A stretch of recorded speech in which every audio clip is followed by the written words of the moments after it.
Thank you for tuning into another edition of the Daily Scrum News. Reporting from Calgary, Alberta, I'm Mia Winfrey. Decades ago, being diagnosed with mental health was perceived to be the end of the world and was never talked about. People who needed real help were ashamed to ask for it and suffered in silence. With many brave voices over the last decade like Sandra L.A Boszko, the stigma of mental health and the perception of people are being changed. Governments and employers are investing millions into the well-being of their citizens and employees, especially in the time of a global pandemic.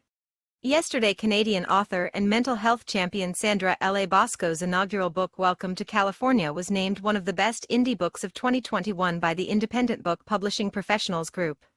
It recounts how her mental illness led to a wrongful and traumatic incarceration in the Los Angeles County jail system.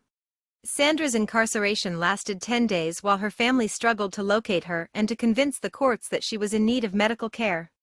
During that time, she experienced abusive guards, isolation, and neglect.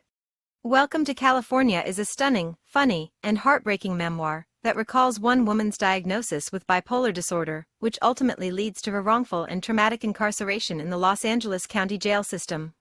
The whole experience was horrific, she says. Writing this book was cathartic and helped with the overwhelming anxiety and PTSD that resulted from this damaging ordeal. I never had that before. The Indie Book Awards is the world's largest book awards program for independent authors. Welcome to California's nomination further highlights the amazing talent and literature coming out of Canada. The impressive nod for the first-time author has left readers wanting more and asking what's next. Perhaps we may see Welcome to California on the big screen? After reading Welcome to California, I had a deep sense of empathy for the author and found her words to be profound and comforting to anyone struggling with mental illness. I highly recommend reading this book as it is on its way to being the first of many bestsellers to come for Canadian author Sandra L.A Boszko. Until we meet again, this is Mia Winfrey reporting from Calgary, Alberta for the Daily Scrum News.